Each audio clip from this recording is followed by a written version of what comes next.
Greetings, ladies and gentlemen, and welcome to the United States Transhumanist Party Virtual Enlightenment Salon of October 4th, 2020. Today, we will have a fascinating discussion about open source technologies, about peer-to-peer content creation, about localizing supply chains in ways to make them more resilient, and also fostering the transhuman era in technological advancement.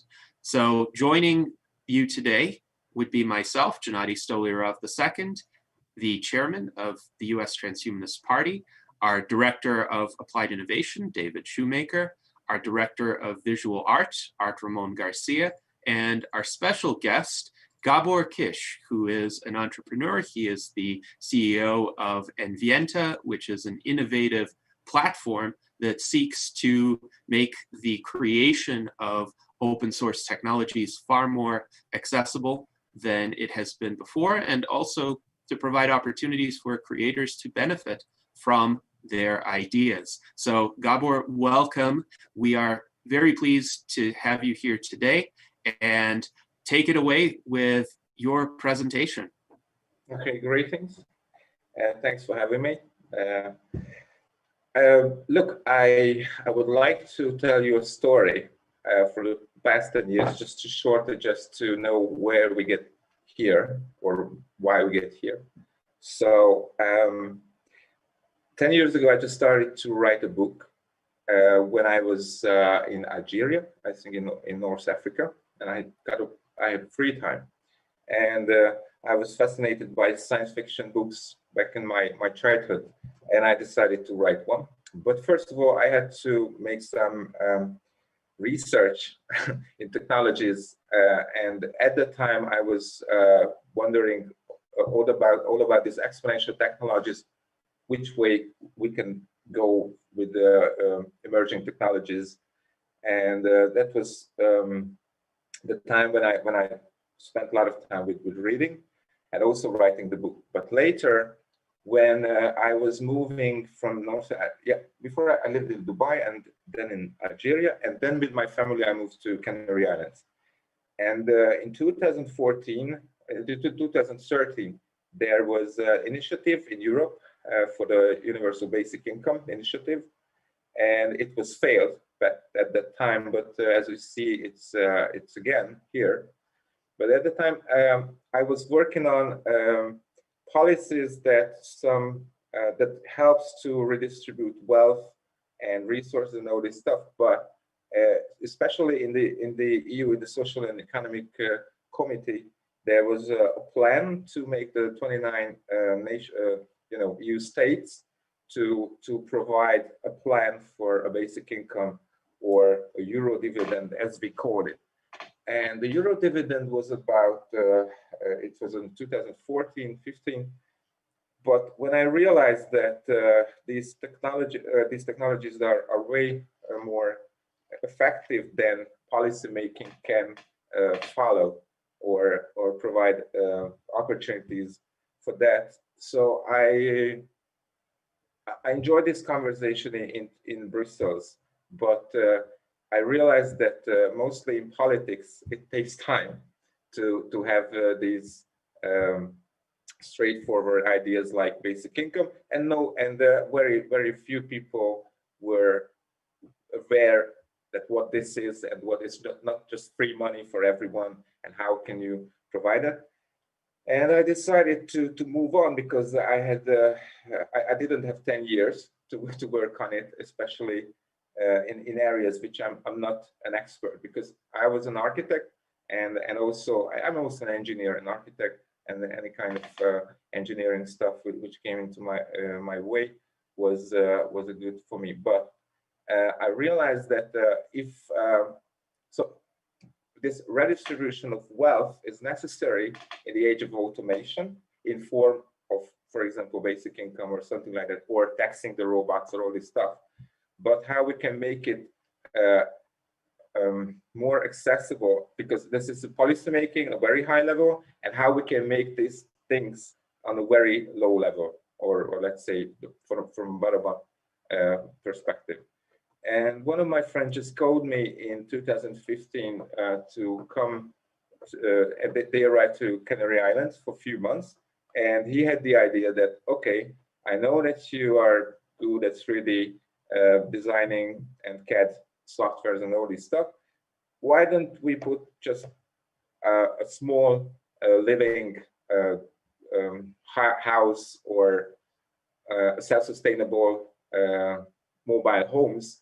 Could you design few? And I decided to spend a few months to design a very basic infrastructure for living, and I can share the screen now. Here it is. Okay. Yeah, this is it.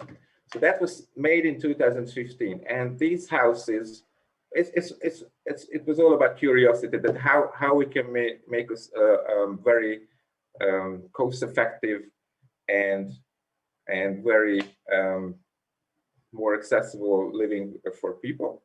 And we decided to use shipping containers for that purpose, and we just made some research on how we can make not just affordable living in terms of energy and water circulation, but how we can make smart garden systems and how we can make the whole house or infrastructure fully self-sustainable. And that was a research project. And as you see, I put a lot of efforts and time to make these plans ready. But we realized that after sharing these blueprints in Facebook and different Facebook groups, that people are quite interested about these technologies, and they are asked that, okay, how can I get these blueprints and how can I build my own house? And that was the purpose, because my friend Peter was who realized in 2009, when he saw Marcin Jakubowski on a TED talk about open source ecology, and that we see how blueprints in agriculture for different kind of machines could provide a toolkit for living on agriculture. And we went into a different direction, because we realized that those blueprints are also available on the internet. So everything is on the internet now. It just needs some organized work to make it public. And after this and it's just a video about it.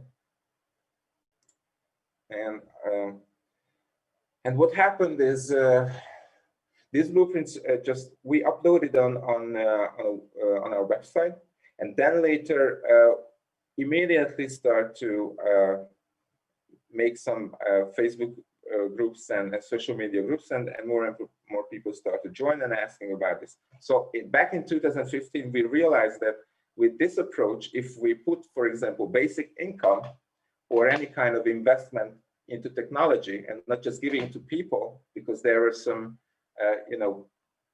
different approach when people say, okay, if you get free money, you will not work. Okay, but what if we put the same amount of money into innovations that can build our house, and then eventually you don't have to pay bills at the end of the day, if you use everything which provided in this blueprint. And that was the time when we seen that in terms of open source approach, or in terms of open source communities or developments, the softwares are very well known, but not well known that how we can make hardware open source. Although there are many free and open source hardware available in the internet, we realized that we have to create a platform for that. And the open source approach in making could help us to use a platform like GitHub for software, but instead of only software, we can use it to share blueprints and innovation. And at the time, I traveled a lot because I've got an invitation to Network Society World Congress back in 2015, organized by David Orban and the Network Society Research Lab. And I met a lot of people who found it very interesting. And I made an introduction about how we can build a platform which basically can help not just sharing the blueprints of open source blueprints, but to help to organize people and start to make new startups. And that's how you see Startup Accelerator for Cloud-Based Manufacturing. So that was the name what we choose for that. And do you have any questions now? Well, thank you for that overview. And it's really fascinating to see the blueprints for essentially sustainable houses where the technology inside them, the 3D printers, are able to provide for a lot of the needs of the residents. We do have a question in the chat from Zach Richardson, and he says, with regard to ENVIENTA, the About page states that ENVIENTA supports blueprints, products, and resources, and he wonders what that means. Okay. How does ENVIENTA do that?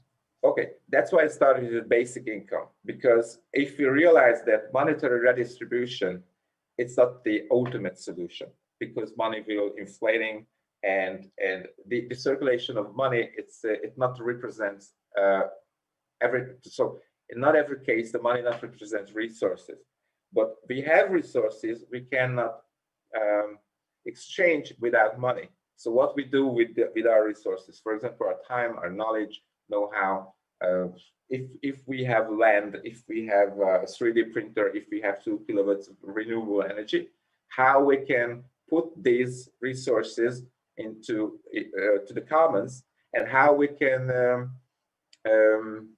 make a platform that can redistribute at least the blueprints, and it will eventually reduce the costs of research and development, for example.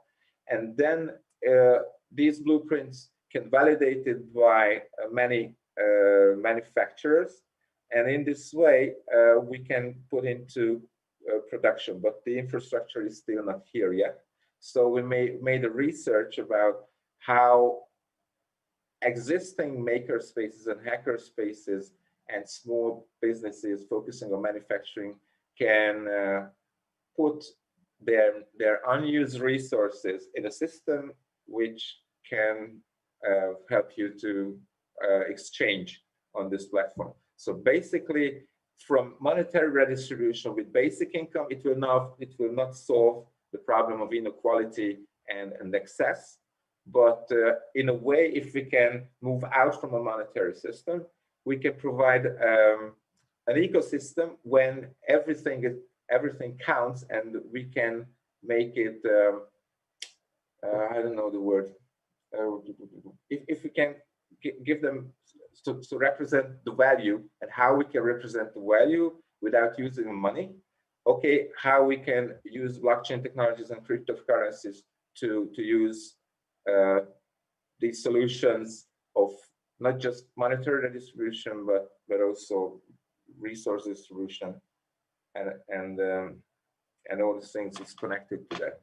So I don't know if I answer the question, but as we go deeper, I will show you what I'm talking about, because in the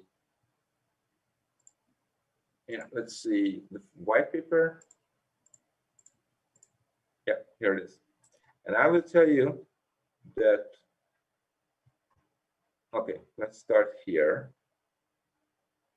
And why I'm talking about here, it's not about promoting this project, but promoting the approach of how resource distribution could work on the blockchain, and how platforms could provide solutions for people to collaborate. So basically, ENVIENTA was not a company. It was just, but people start to work together and collaborate, and it was more like an organization or a community than a company. But then later, when we started to reach more and more people in other countries, we had to register a few organizations and a company in the UK and the US also. So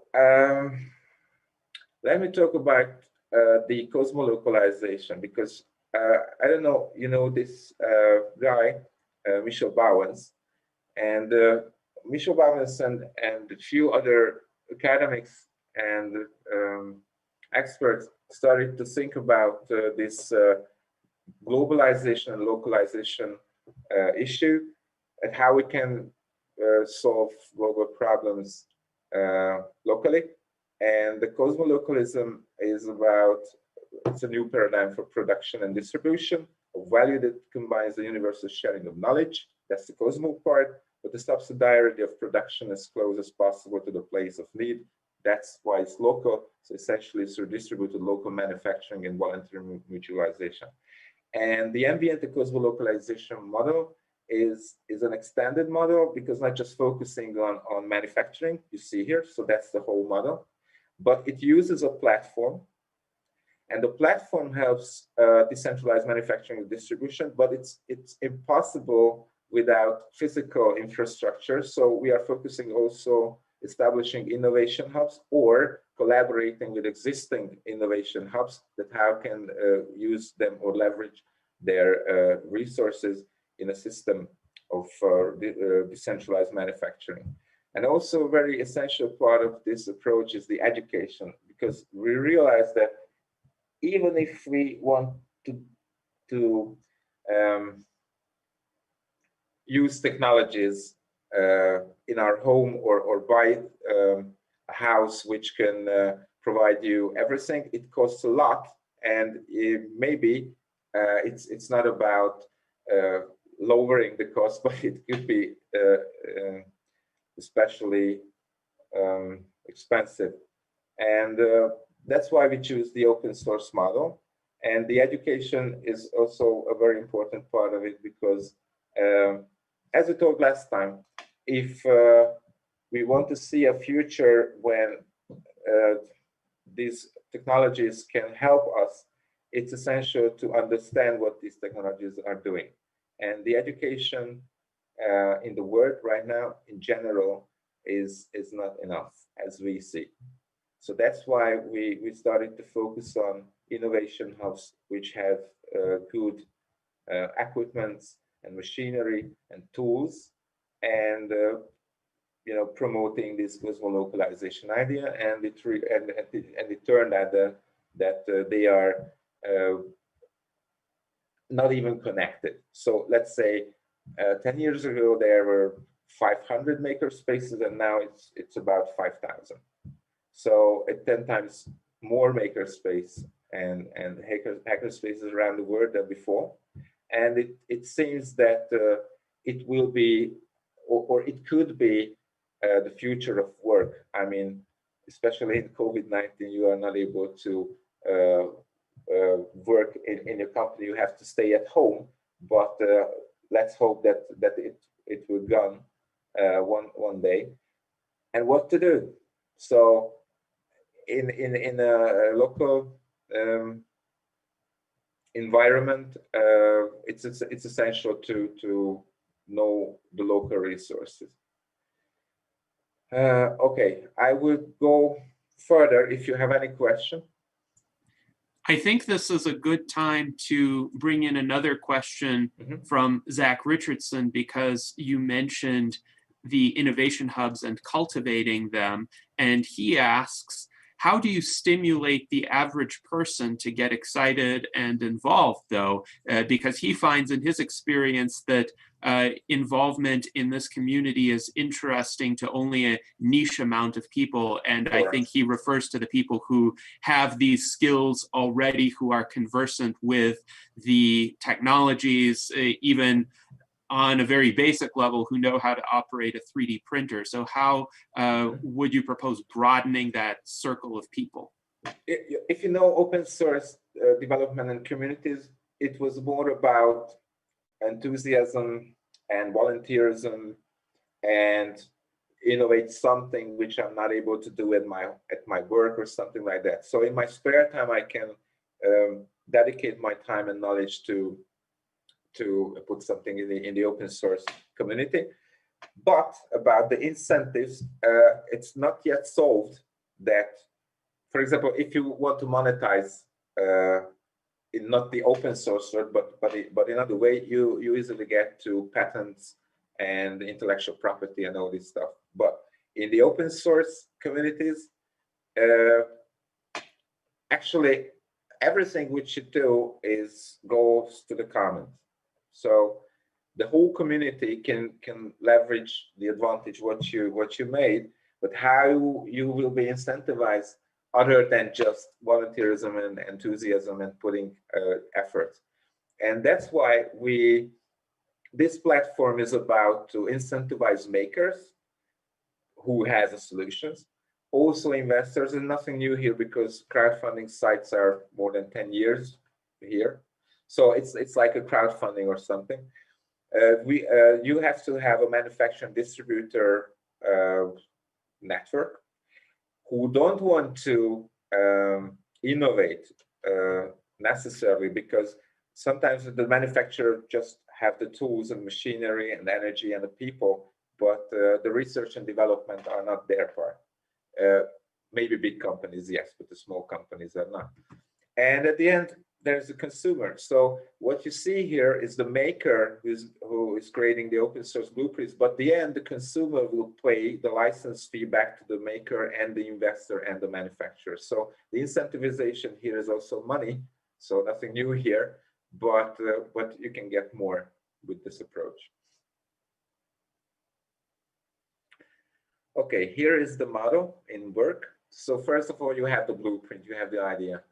There are a few people who are working on it. They have a smart contract, and in the smart contract, you can involve investors to put some resources, monetary resources, into your project or any kind of resources.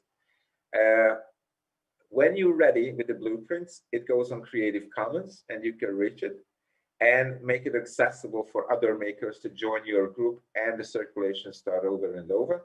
But if the blueprint is ready and validated by the community, it can go to manufacturers. And the manufacturers also have to validate it. So the first to validate the blueprints, they get a higher stake or higher equity or share of the whole. And at the end, the consumer will not take any difference. So it's like buying something on Amazon. The difference is the Amazon put local warehouses and collecting all the stuff and make it accessible. The ENVIENTA approach and other similar projects approaches is that we bring the manufacturing locally. So actually, if you buy something, it can be sure that it's made local. And the localization or this local approach, I think it's very important these days, because when we started this, no one understood. So I spent 5 years to travel the world, and only few people, mostly academics and universities. I was at Stanford also in a research institute. They immediately got it. Investors not interested in it, and ordinary people who don't have the knowledge how to put themselves in a system like this. So that's why I traveled so much. But these days, as the COVID-19 shows us, the long supply chains or the old supply chains are breaking, and not just because of the COVID, but after the virus is gone, let's see what we left from the supply chain. Let's suppose 1,000 players in a supply chain. But in a pandemic or an economic situation, crisis like this, many of them will go bankrupt. So it means after the COVID-19, maybe there few will survive, but they were not able to provide everything that way we can say to back to normal. So it will be not normal. So that's why it's important to talk about these days. Any questions? Well, oh, thank you. And this discussion of supply chains is really important in the US Transhumanist Party. We have been having conversations along these lines since the start of the pandemic, and we've noted the extreme fragility of global supply chains and just-in-time inventory approaches, which really can break down at any of multiple links in a very complex system. And if one is able to localize production, if one is able to simplify the supply chains while still having the same variety of consumer goods and the same high standard of living that many people have become accustomed to, that would be wonderful. We have one of our great allies, Kelvin Dafiagor from Nigeria. He's an AI educator there at the Ogba Educational Clinic, and he points out that these ideas are very welcome here in Africa, especially because of the crisis, and I think he's referring to the COVID-19 crisis, as well as terrorism that makes subsistence farming difficult. And I think he's also referring to the activities of terrorists disrupting supply chains. It's very difficult to ship something to Nigeria. I know because I tried shipping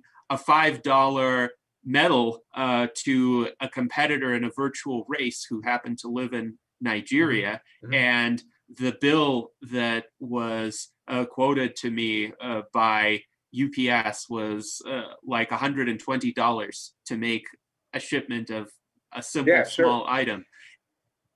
And it's even in Europe, I would like to buy, few stuff like VR or Oculus Quest, and it's long delays. So not just about essential stuff, but everything.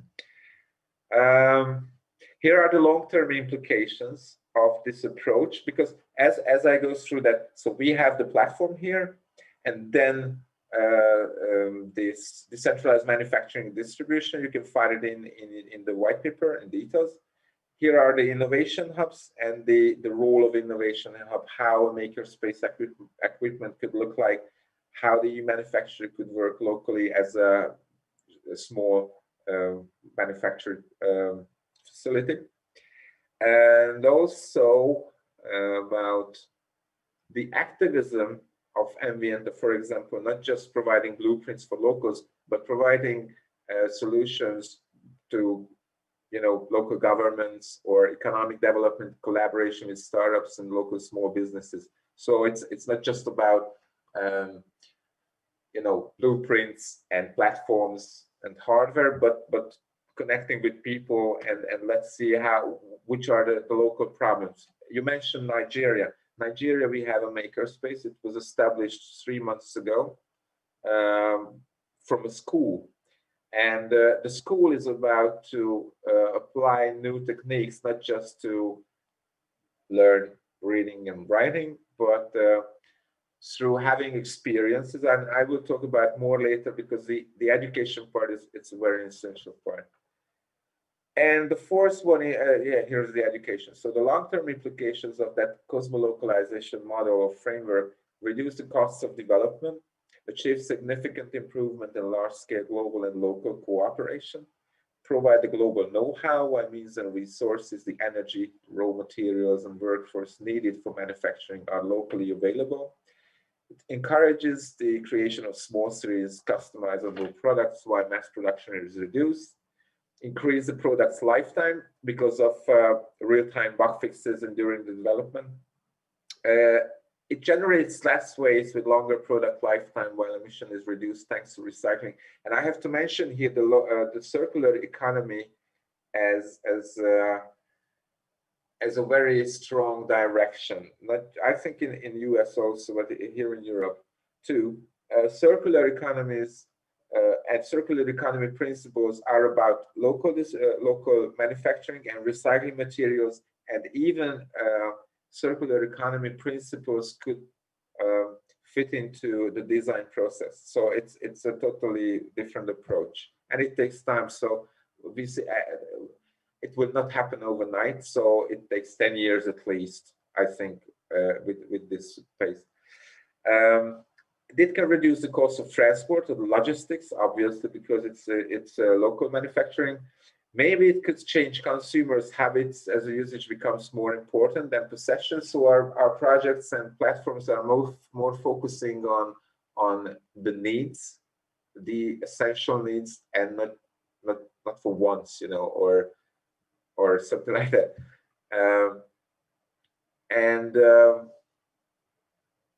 Yeah, and the marketing costs could also diminish. So as a result of this process, the wider access to means and resources can be resolved while creation of local circular economies reduce the ecological footprint. And yeah, it's a few things about the I just lost.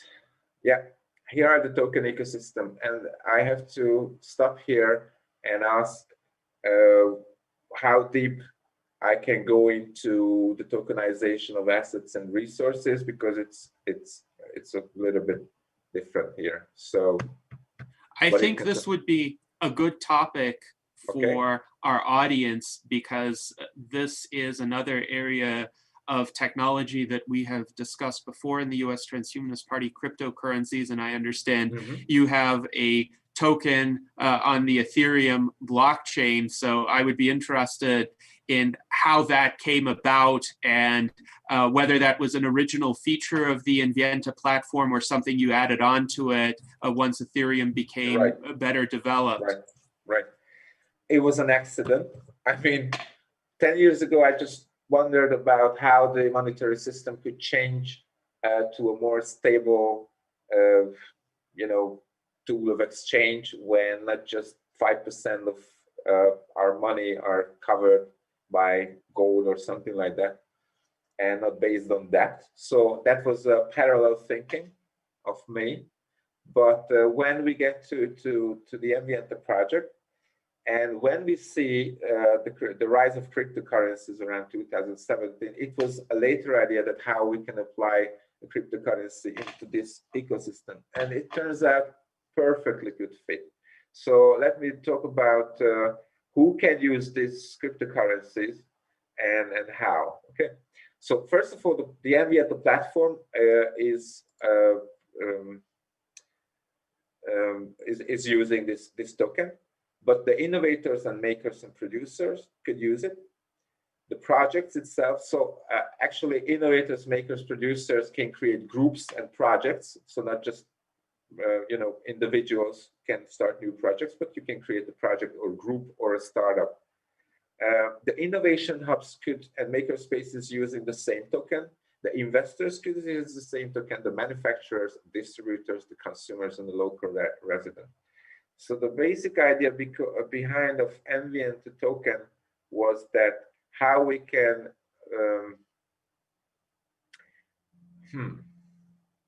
I have to think about it to make it more understandable.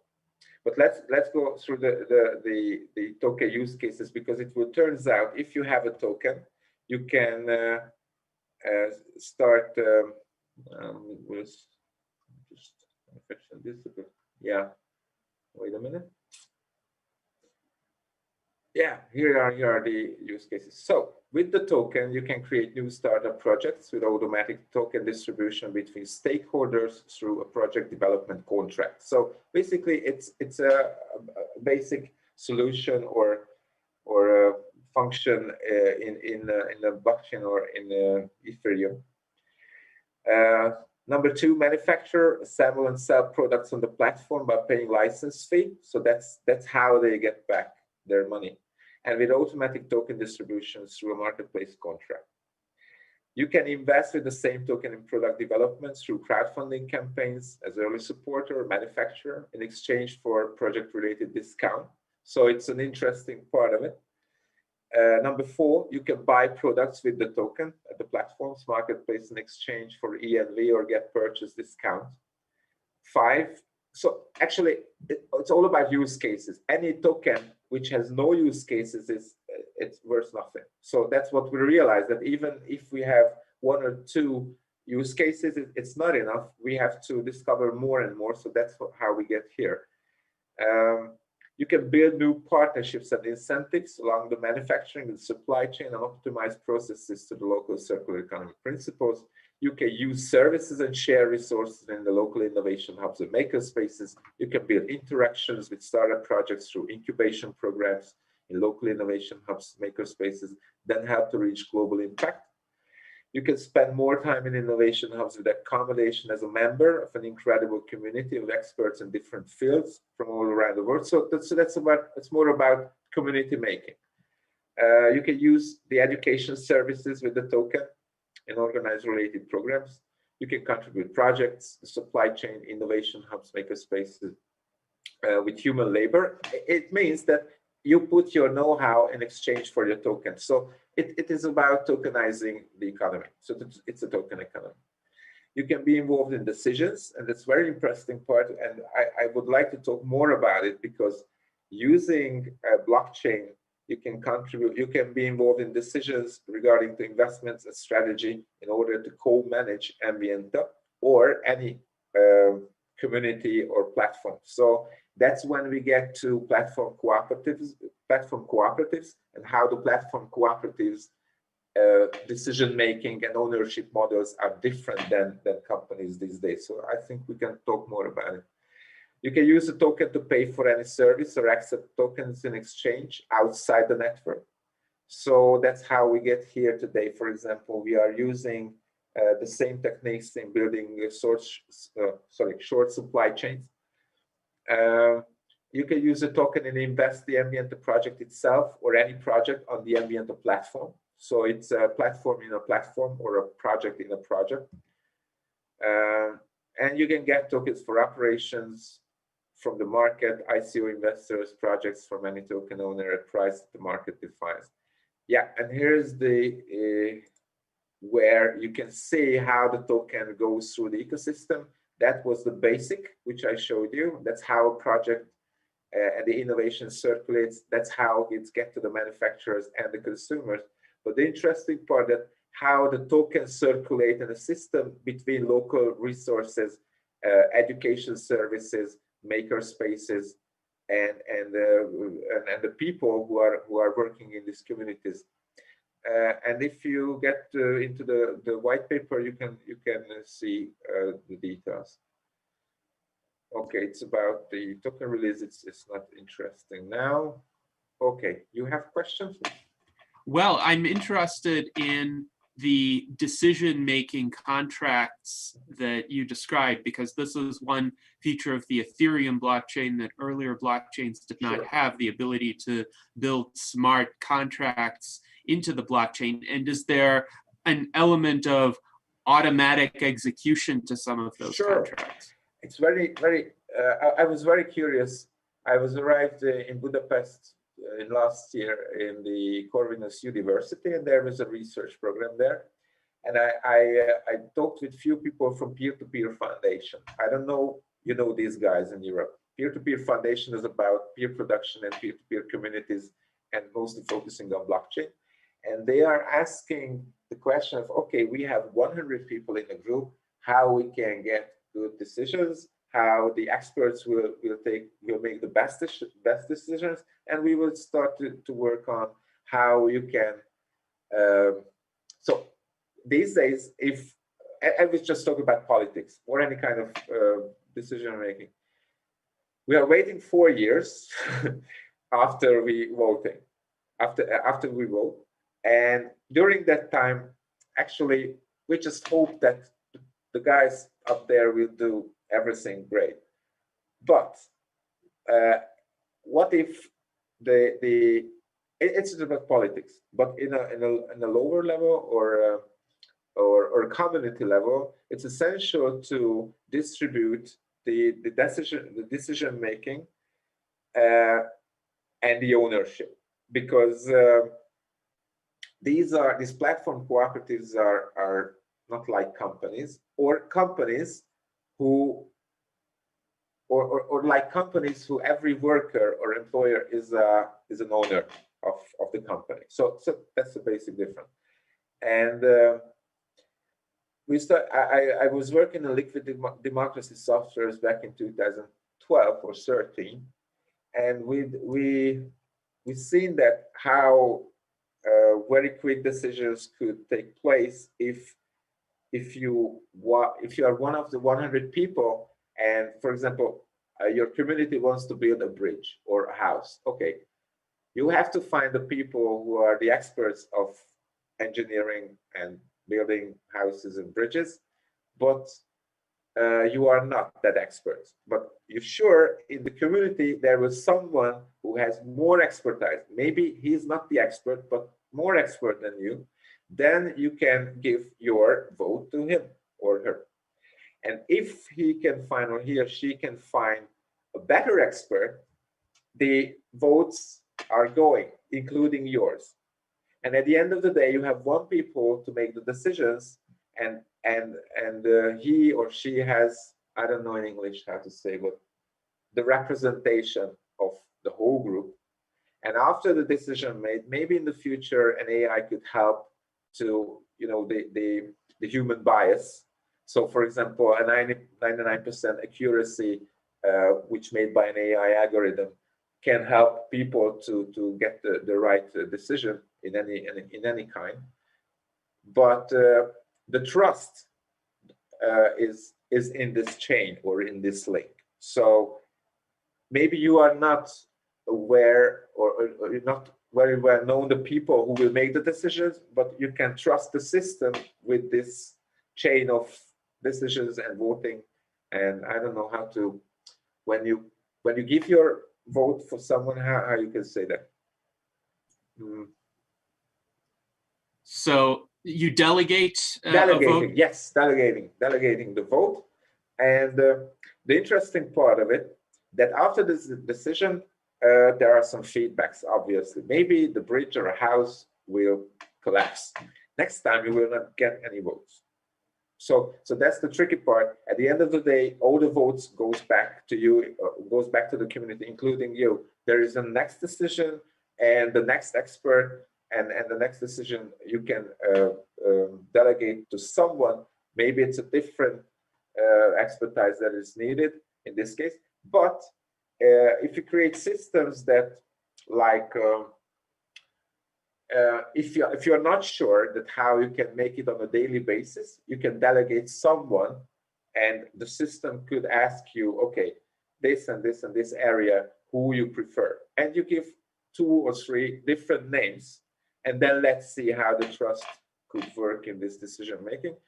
And it's obviously anyone who is in a community could have some reputation points or something like that. So after a decision, if everyone needs is satisfied and everything is very good, your reputation score will go up.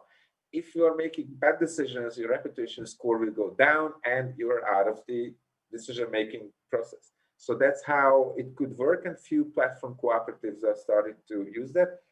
We here in Hungary, because after last year, I was not able to go back to US because of the COVID, but we start to build some communities here on these principles of decision-making using blockchain.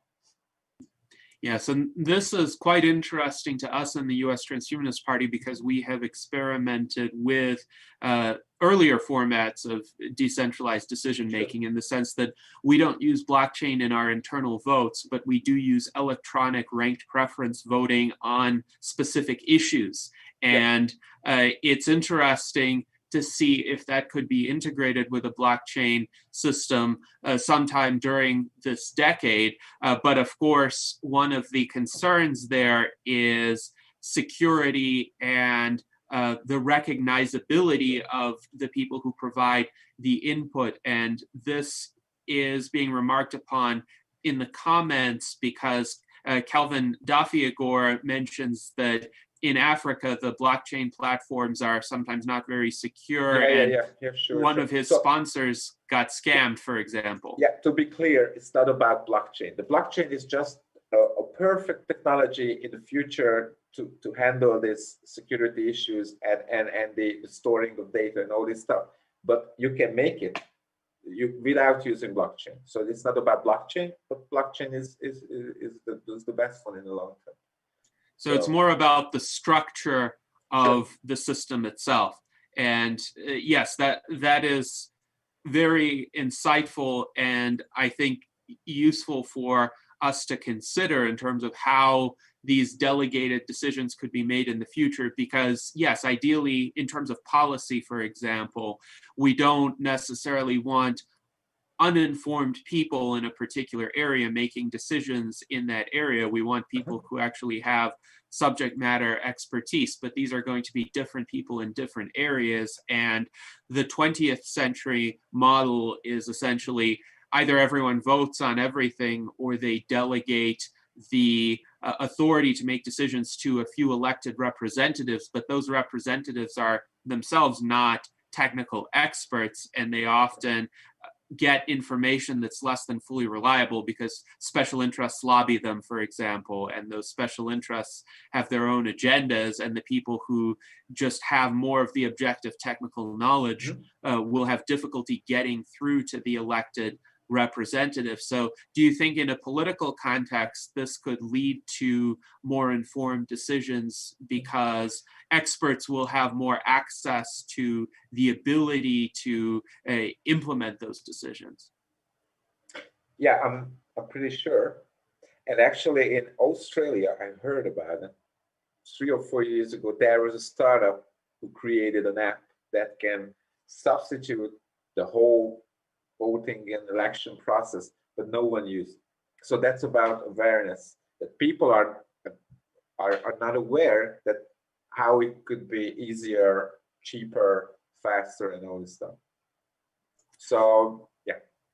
Do you think there is perhaps a learning curve to some of these apps that makes them a bit less accessible to ordinary people? And I'm thinking of blockchain systems as an example of this, but that's not necessarily what it has to be. But for example, with Ethereum, I remember when I tried putting a little bit of my time and energy into acquiring some Ethereum tokens, I had to download the entire Ethereum blockchain on my computer, and it's huge, and it occupied most of the memory. So do you think there's that accessibility problem that might limit the constituency unless there were some way to really make the interface very accessible, as accessible as, say, a computer game would be? Yeah, because first of all, these new technologies are made by developers, programmers, and in general, they are not about nice UX and easy. If I'm working with developers, and it's not an accident that UX UI designers have to be there, because if something's working in the background, that's fine, but if no one can use it, so I think the user interface could make a difference. For example, if we are using an Ethereum token, the user doesn't have to know about it. So it's just a button when you get the license and all this stuff. So even if we not call it token, we call it bonus or credit points or something like that. So in understanding that could help to avoid these, this language, which are not, it's not basic for everyone. But goes back to the education. And if we can talk about, because I called you last time because I'm concerned about these days how the education could take part in a very effective way. And there are some places in the world where the local infrastructure is well equipped, like in California, wonderful. But there are places there is nothing. And the approach is different because in places like California, there are big investments could go into nonprofits that could provide some places for innovation, and that's good. But for example, in Europe, there is not much investment into this, but you can use the existing infrastructure in cities like libraries or old factories to transform it into an innovation hub, which is about education, having experience, incubating startups, making some workshops and education programs. At the end of the day, the whole innovation hub could be the center of the town where everything goes, and not just in Silicon Valley or other places where innovation takes place. So it's very important to have this. So that's why I called you first time, to involve the maker movement into your strategy also. Mm-hmm. Yes, indeed. And making these kinds of infrastructure accessible is extremely important indeed.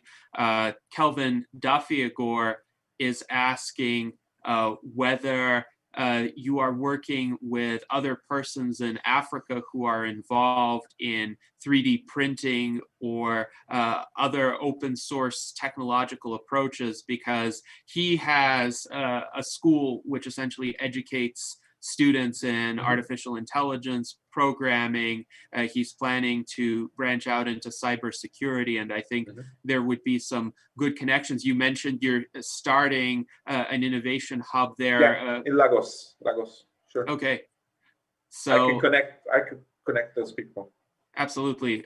We will follow up with you. I can link you to Kelvin because I think it would be fascinating for him. And again, that's a more local link for him than international connections, given the shipping difficulties. And you know, there are some. So how we get this platform first? It was a necessary thing, because in 2017 or at the beginning of 2018, there was a water crisis in South Africa. Maybe you remember that, in Cape Town. And it was about 6 weeks for the town to run out of water. And the water shortage was because of the summer, and it was in January. So in the southern hemisphere, it's the summer when we have winter here. But then later they survived because the seasons changed. But the problem was that the water storages just dried up because of the sun, so because of climate change. And there was some need for an immediate solution.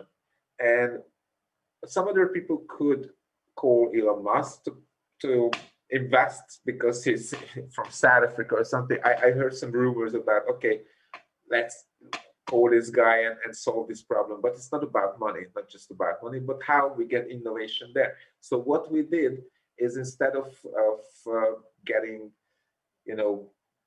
state funds or government help or something, we just create a 3 days hackathon in the Cape Town Science Center, in collaboration with Cape Town Science Center, and also some partners in Europe and in other countries, to solve the water shortage with different solutions, that how you can purify water, how you can get back water from the air,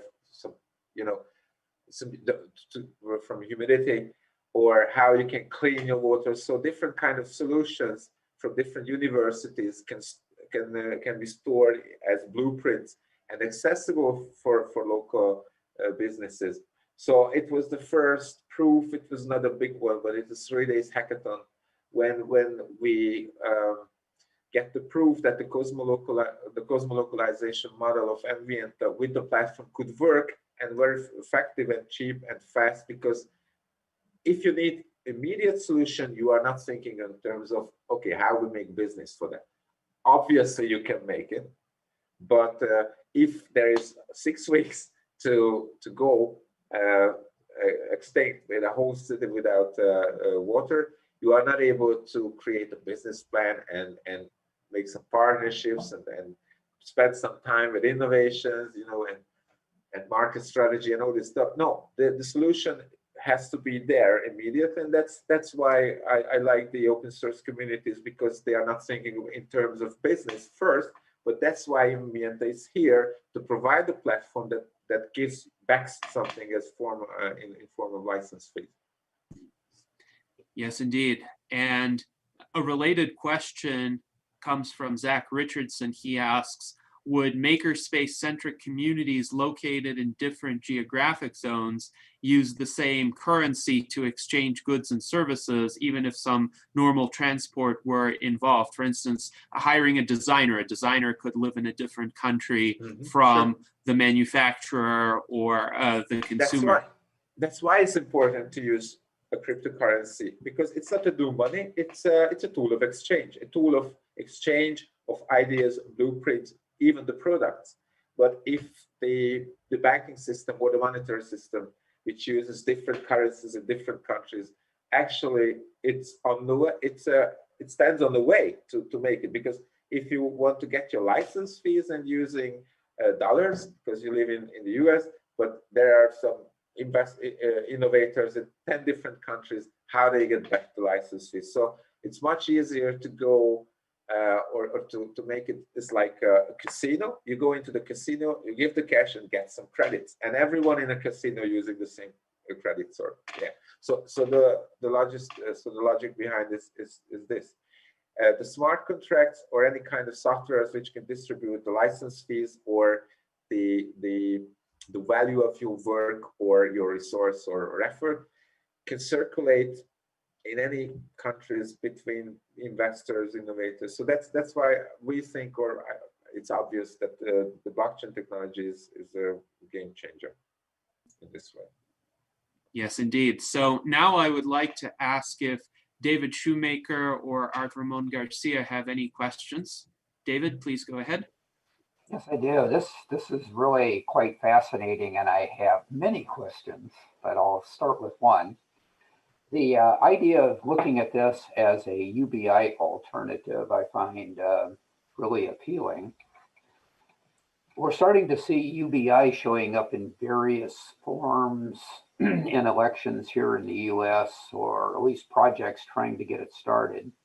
I'm wondering how we package something like this, how we package your solution, and how we present that as a UBI alternative. When I was working in Brussels in the UBI group, it was a UBIE, the European Initiative. The question was the same, that how we can talk about it. Because if, for example, if we talk about UBI and the access to something that UBI could provide, we can skip the UBI part. So the money part, obviously. If we have something that represents the value of something, your resources, your land, your anything, you don't have to use, you don't have to give money to people. Especially if money in these forms, as we know today, is created by debt. So essentially it goes nowhere. So that's why it's important to apply UBI, universal basic income, for example, with a different tool of value exchange, like any kind of cryptocurrency, because in this situation you can program your new money to act like serving the community. And if we are using fiat currencies these days, I think it's not able to make it on the long term, because it will always be a political promise every 4 years that, oh, the UBI will this high, oh, I will give you more and more. It's not about giving more to people and use it as a political tool, but essentially to give access to people. And UBI was the first, I think it was in the end of the 60s or the 70s in the US when the first came out, the idea in time of Nixon. But then later, I remember a few years ago, I heard from the UK that people started talking about universal basic services, UBS. And if you see in Finland and in Luxembourg and other places where the public transportation is free, the internet is free, and when you have a good social system, underlying system, it's like universal basic services. You don't have to pay people first, even if it's UBI or it's the payment of them. If there are, I think it's about excess. So if the money, even if it's UBI, is a burden to have access to something, I think we can design systems that are not based on this monetary system And in the same way, it can incentivize to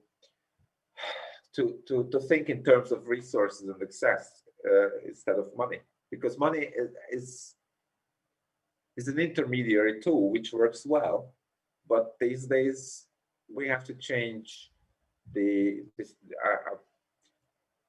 I don't know what you think about it. I'm very curious.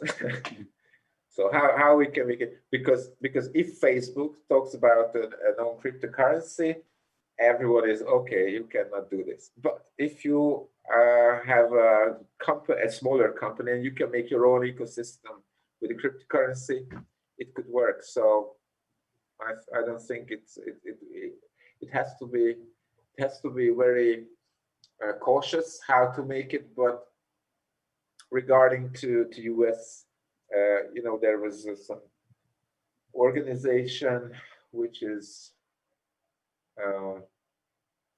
about to making policies. I think it's about the, I don't know the name, which is able to control exchanges. I don't know the organization name, in China and in the US also. The Exchange Committee or something like that, which set the rules. And in 2018, around 2018, there was not clear, even the policymakers, that what is the token itself. It's an equity or a money or what is it? And at the end of 2019, it was clear there are, for example, two types of tokens. So it's essential to talk about this. What we are talking about here in an open source innovation ecosystem, it's a utility token. All the cases which I described you is a utility case. If you go on exchanges and put some money in a project as an investment, it's a different type of token. It's not a utility, but a securitized token. So it's interesting to know or to talk about this also, because in this way businesses can survive in a different way also, because they are using the same token but different with different rules. Speaking of tokens with rules, this is, I think, a very fitting question from Jason Geringer, who asks, could this system be used to give an amount of tokens to a person for learning certain useful education with some kind of contract that feeds back into the system, like fixing 3D printers? That's the point. That's the point. So anyone has valuable time and resource and knowledge.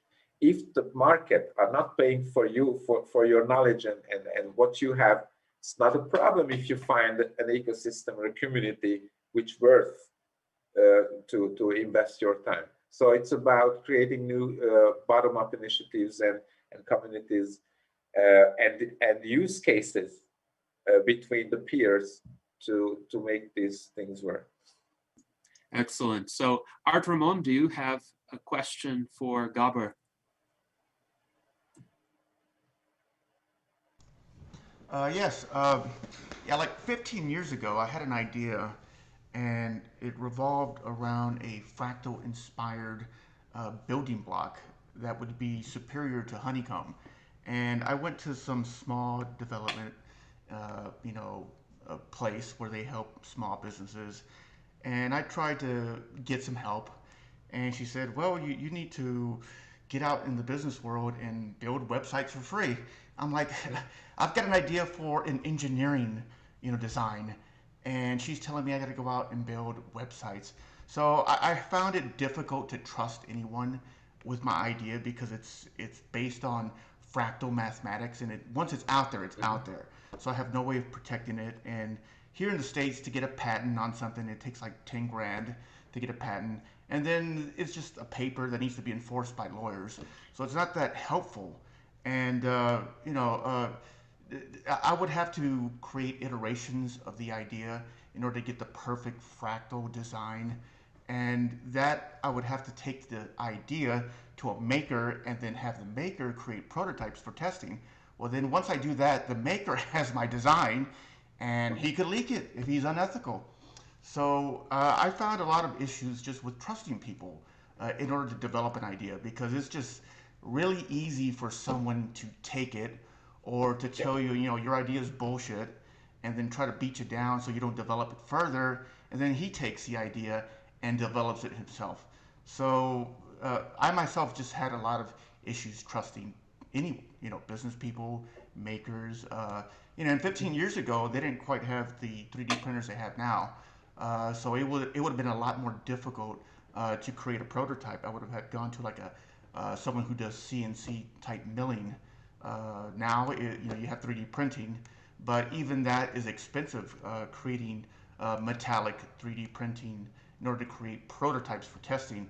So even just by telling you the problem I have, I'm kind of giving away my idea right now, and anyone can sort of figure out the idea and take it from me, and then I would get no, you know, no monetary compensation Sure, whatsoever. sure. That's why it's important to have these platforms with very strict rules and everything, because it's like Uber or Airbnb. When you're not acting well, you're out of the system. So that's how reputation points based on trust could work. In the open source developments, it's always this question that, okay, if I put my idea, someone will make it and create money. So that's the point. But in open source development, instead of competing and make patents and, you know, intellectual property divisions of our company that, okay, I need some lawyers to hire to you know, defend my idea and my business. It takes a lot of efforts, and now the big companies has those 100 lawyers that can handle this situation. They have the money to make it. But any innovators who has a very great idea, the first thing is to, okay, let's create a company, let's get some angel investment, make the papers and the IP, but it takes a lot of time. And it turns out that even if you have the biggest protection, someone will steal it either way, because information is free. Regards to Larry Page. 20 years ago, the Google model was about to free information to everyone, and they had to find a business model for that. But the basic approach was, okay, it's free, and the point is not to cooperate, but to collaborate. So if you have something, you want to build a car, and someone has another idea how to make it effective, or different parts of the car, in open source development, you don't have to reinvent the wheel 10 times. Someone has to do with the wheel, but the others can focus on the engine and all this stuff. So that's how the different parts could work together. And that's how the smart contract could represent everyone's you know, basic interest with the license fees. And yeah, it's a different kind of innovation.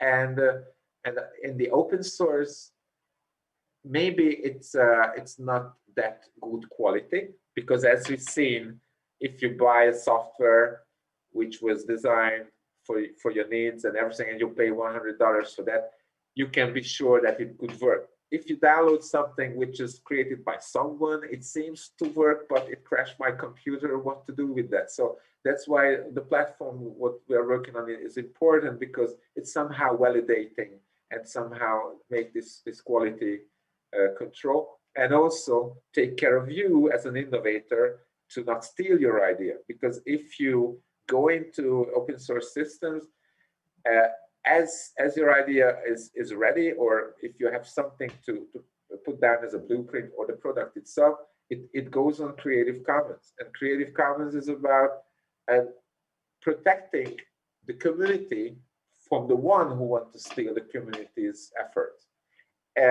In these days, or a different kind of way, we see that I have to protect my idea from everyone else, because everyone wants to steal my idea. But the Creative Commons is more friendly and more affordable for anyone.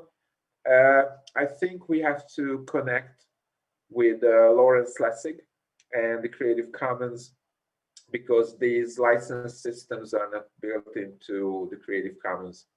So maybe we need some help in that.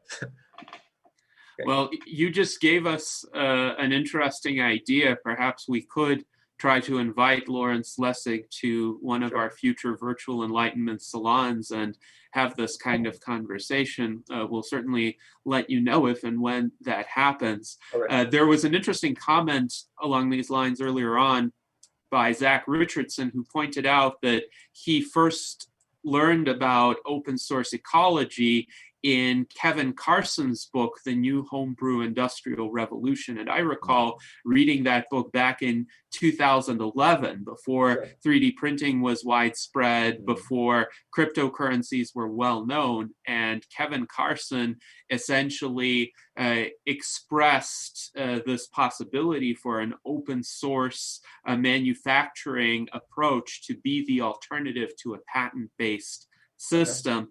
But of course, there does have to be some kind of protection for the creators from having their creations be appropriated by others who might then try to patent the ideas. Sure. And not just the protecting, but it's also has to make it profitable. So it's not about forget about the profit and the money, but how we can work together to create the profit, and the profit will distribute it. So it's not about just goodwill and the free sharing of stuff, but how we can make a good business on it in the long term.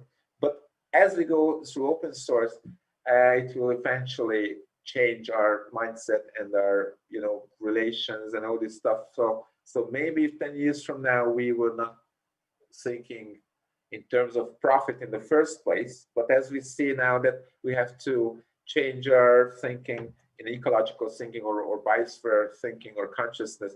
So how I started 5 years ago to describe this idea, it was a different approach, because I started my talk with, okay, we are sitting backwards on the horse, because everything which is important is economic importance. So economy first, and then the society. And if the society works well, the economy will good, but it's not the service of the society. And not talk about the externalities, the externalities of the planetary boundaries or our planet. And if we run out of resources and not organize well, we will see climate change. So even if we have a good business, we will eventually die. So we have to rethink. And as economics is part of the social, social studies, I don't know how to say in English, but it has to serve the society, not the society has to serve the economy. It's economy is about to create good relationships using the economic principles and the monetary system to thrive. But how we can thrive if we're not willing to look at our planetary boundaries? So first of all, our platform is focusing on circular economy principles. The sustainability or regenerative thinking is in the design process, and then let's see how we can make money from that. So it's a different approach. Yes, indeed. Now, David, you mentioned you had various questions, so feel free to ask some others. Okay, well, thank you very much. Where to start? The ENV token itself, registered security Malta, does that exist now? Is there a way to buy into this as let me support investment, something along that line? The thing is that in 2018, there was a big hype around Bitcoin and Ethereum and all these cryptocurrencies. The prices went up. We started to distribute our tokens. It was a utility token, because if you want a security token, you have to go to get some paper from the exchange, I don't know, the committee which is about to rule this. And we created this token for ICO, and ICOs was about to invest in your project and get tokens in exchange, and it's some kind of insurance that your investment goes on the good place. It turns out at the end of 2018, all the utility tokens out, and even if it's on Ethereum tokens, could be a scam, because any utility token you buy as an equity, it's not an equity. So why the hell you want to buy a utility token if the utility token is about to circulate? It has to have use cases. And equity is just sitting there, you know, on the bank account or in a contract. You cannot do this anything from this. So that's why it's important that we separated the two tokens. We have two tokens, one a security token, one a utility token. The utility token is in a state where we start to formulate these smart contracts, but it's not available on the platform because we had some issues with you know, investments and to put some money in development, and it's still the case. So instead of going through another 100 investors, what we did is to provide these tokens for people who are working on a project. So the developers actually can get the tokens first, even if the business partners or investors are outside. So it's a long road. So we are not there yet, but we will. Great. Well, thank you for that. any follow-up questions, David? I'm very intrigued by this whole process. So my questions are more around how do I do something with it? I was asking about the token. I don't have a project in mind, but how do I get involved? What can I do? Mm-hmm.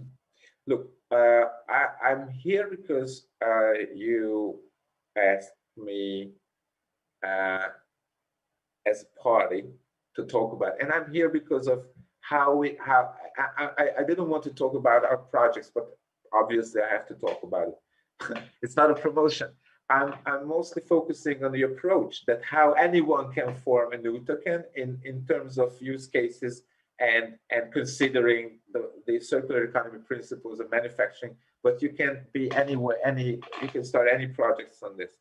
And I'm more interested in how we can collaborate to make awareness around this, because it's not clear for anyone. So you're just listening now and you have tons of questions, and I have tons of questions for you also. So it's not about, okay, from tomorrow you can use the token and build this new ecosystem. It's not about that. But I think we can formulate some new policies, and that's why it's very important. Kids are very good in understanding. For example, in the age of 13 to 16 years old, the youngster people are very aware. They don't have to, you know, search for it, or they just get it. That because it's logic. It is logic in it, and somehow to evolve, it starts with education and starts with involvement with local projects. So what I can say that if our efforts could somehow can meet, and if we can collaborate, we can create a universal token, and let's see how projects could fit into it. And ENVIENTA is just one of them. Okay. Yeah, thank you. Like I said, this is all very fascinating, and I want to learn a lot more. Cool. Thanks so much for being here today. Okay, cool. Yes, indeed. And Jason Geringer makes a good point in one of his comments. He writes, the open source model allows us to build on each other's ideas. The tech is able to move forward without the profit motive of, quote, milking a patent. And I think he's referring to patent trolls who sometimes will acquire a technology despite not having done anything to develop it, but because they've gamed the legal system, they're able to exclude others from using the technology unless those people pay royalties. And we all know of instances where even sometimes the original inventors of a technology became victims of these patent trolls, and they had to pay money to use their own work. So we were wondering, actually, before you came on, Gabor, what sorts of legal approaches can be used in conjunction with these open source platforms to essentially make sure that patent trolls do not enter the mix, so a kind of defensive legal strategy? okay, I don't think there is any technical solution out there or a higher security solution which defend you again. It's about practice and time. What I've seen, or we've seen, that if you engage in a new project, your creativity is about to drive you, and you are not considering on the first day, okay, how I can make money from this, something, some innovation, which a new type of energy source or a new invention. But you have to deal with it, and then later you realize that there are some patent trolls. But instead of putting some effort to lawyers and to hunt down people who are stealing from you and start manufacture, the pace of innovation, the speed of innovation is the solution. Because if you have something in your mind, it's better to share with everyone, because it can realize in 3 days in the open source. So that maybe it's not 3 days, but I'm just okay. If you put the same efforts into something to build a business, these days it's still good work, but any day can someone, re-innovate this thing and beat you, and you are out of business. So I think it's about practice and a daily practice of how innovation could accelerate during using these platforms, and what helps you to protect your ideas from trolls is about, just think about Uber or Airbnb or any kind of sharing economy platforms. If you are not in the system, it's not as comfortable, let's say. So if now if you use Uber, not now because of COVID, it's okay, but it's automated. You just get in the car, you get out of the car, and no payment. It's easy, it's comfortable. If an open source manufacturing platform using tokens could work, let's say 5 to 10 years from now, as easy and not too complicated, it's better to be in the system.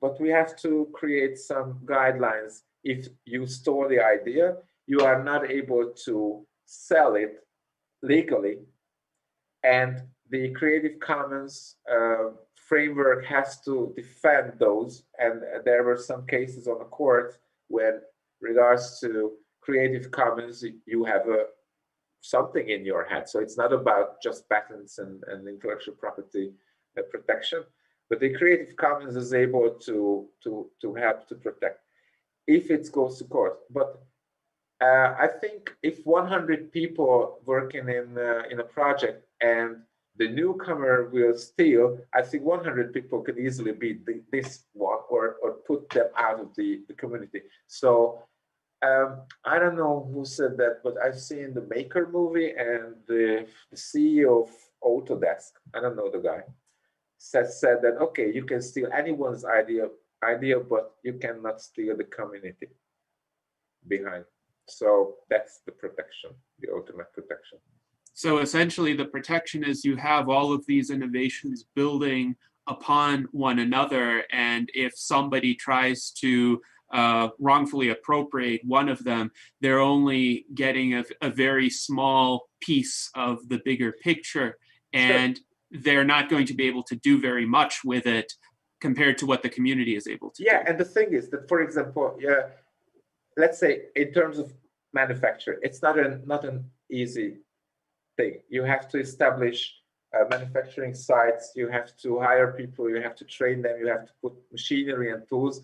So if you are able to make it, you have to be very big. So if you have an idea which is very good, and then a big company comes and steal it, it's okay, they can make it, but anyone cannot make that, but not anyone can make it. So you have to put some efforts in this way. We have to focus on validating the manufacturer network also, because the manufacturer network, not just from quality point of view, but because of accessibility, in a decentralized manufacturing network, it's very important. So I think we mostly have to focus on this. but I forget the initial question. So please have. Okay. Yes, so it's essentially with regard to how the community can be more robust because the individual patent trolls, for instance, they might appropriate one piece of the technology. I don't know if you heard about this, but the Libra itself, the Facebook crypto, was based on a white paper of a small startup. So it was stolen. And the community started to defend it and say, oh, Mark, that's not a great thing, what you did. So it's about communities. And if someone has great efforts and there's a community behind it, no one can steal it. Or they can, but just with monetary resources and power and all this stuff. But if it goes through a more decentralized, more resilient world, as we see that could be good or better, it's essential to have these communities. So that's why ENVIENTA is not just about software development and blockchain, but how to make good connection between people, and it's more practice in communities and in schools. Yeah, so it's not just about the technology and software hardware. So the entire community could, in theory, come to the defense of an innovator who is being targeted by a patent troll, or for whom a large company may be trying to appropriate his ideas without giving him the appropriate recognition and reward. So, and one more thing. Technically, you can protect any blueprint, any file, so you cannot access to it. But if we have a trusted network of manufacturers and you can get the blueprints, you can track who is the one who's stolen the blueprints. So it's not about punishing, but it's if your reputation score goes down because you have bad quality of manufacturing or you steal your others' ideas, you easily get out of the system. So Art Ramon, what do you think about these possibilities for protecting the creators of ideas? Oh, if you have the commons as a protection, and that's supposed to provide some sort of protection for the idea, I guess that could work. But you have a lot of corporate entities out there, and they're very strong legally, and they muscle their way with lawyers, and they can do anything they want. So I just don't see it. You have to be a corporation. A lot of the companies who branch off of a open source model like Red Hat or something, they're a corporate entity and they're strong legally, so they can protect themselves. But to just be an open source model and that the community itself can offer that protection, I seem to have trouble with that. Yeah, it doesn't happen overnight. So I just give you an example. A robot manufacturer from China approached us. Okay, we have factories, 15 partners. We have a robot. We have a service that has a price, and we protected, and we have everything. How we can collaborate with you? We are a usual or general company, and what we said, okay, let's see the advantages first, because if you spend just a portion of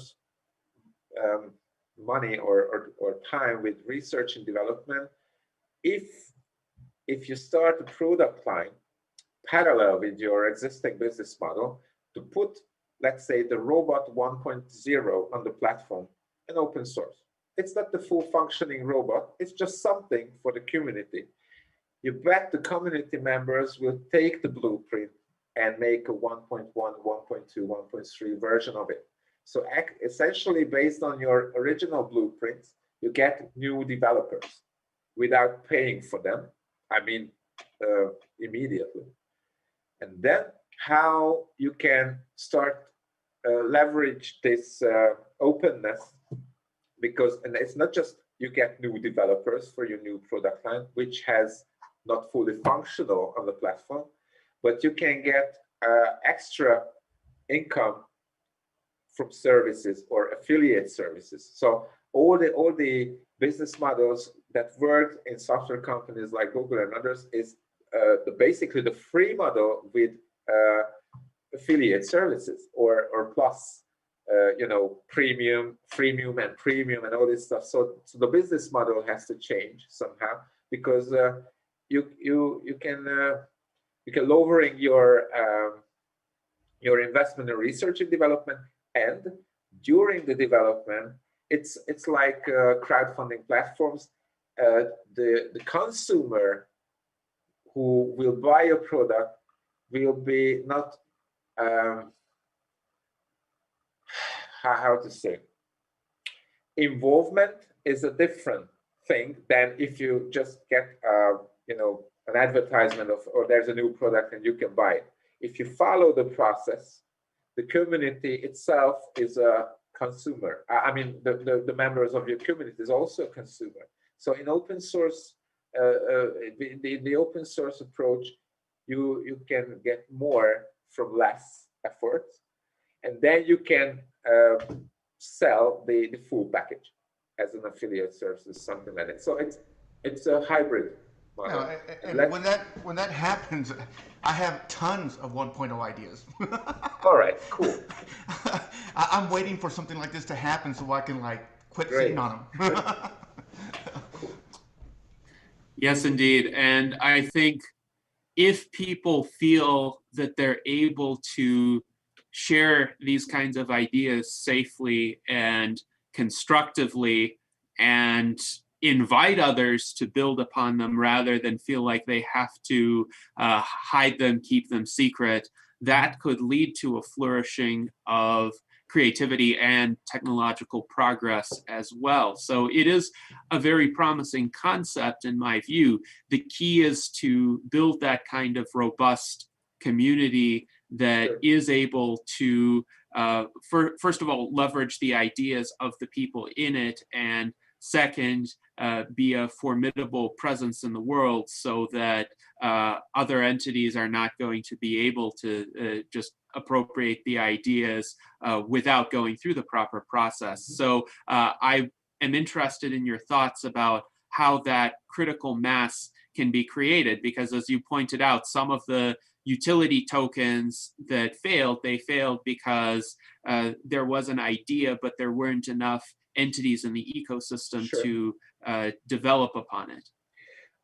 My idea was first, when we talked last week, is to somehow collaborate with the Transhumanist Party in raising awareness in schools and maker spaces and the maker movement.